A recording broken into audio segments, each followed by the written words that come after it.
اب سے فریاد ہے گنبد خضرا والے، کعبے والوں کو ستاتے ہیں کلیسا والے۔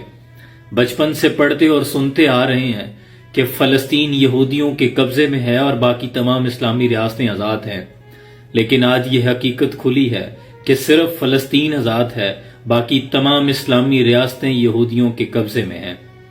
بت صنم خانوں میں کہتے ہیں مسلمان گئے، ہے خوشی ان کو کہ کعبے کے نگہبان گئے۔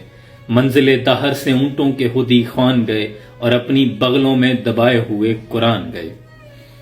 گونگی ہو گئی آج کچھ زبان کہتے کہتے، ہچکچا گیا میں خود کو مسلمان کہتے کہتے۔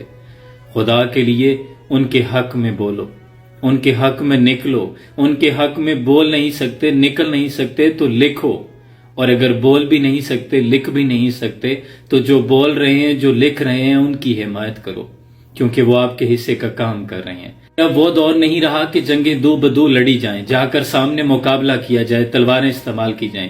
اب تو آپ کے پاس ایک جوہد مسلسل اور بڑی ریاستوں کے بعد وہ ہتھیار موجود ہیں کہ جن کے بارے میں صرف آپ نے دشمن کو باور کروانا ہے کہ تمہارے پاس اس ظلم و ستم کو بند کرنے کے لیے اتنے گھنٹے کا الٹیمیٹم ہے، ورنہ پھر جو بھی حالات ہوں گے اس کے ذمہ دار تم خود ہوگے۔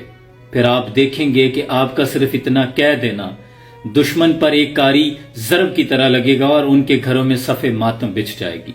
لیکن یہ کہنے کے لیے غیرت ایمانی کی ضرورت ہوتی ہے، اور اگر ایمان ہو تو 313 کا لشکر بھاری ہے، لیکن اگر ایمان غیرت دم توڑ جائے تو 57 ممالک کا اسلامی اتحاد بھی کچھ نہیں کر سکتا۔ کافر ہے تو شمشیر پہ کرتا ہے بھروسہ، مومن ہے تو بے تیغ بھی لڑتا ہے سپاہی۔ اب اختیار سے کہنا تھا کہ بولتے کیوں نہیں مظلوموں کے حق میں، زبانوں پہ آبلے پڑ گئے ہیں کیا؟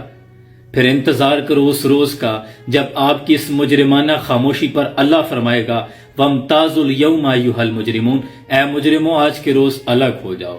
اور سنا ہے قیامت کے ہولناک دن میں وہاں کوئی ایئرپورٹ بھی موجود نہیں ہوگا کہ آپ جہاز لے کے وہاں سے فرار ہو جائیں گے۔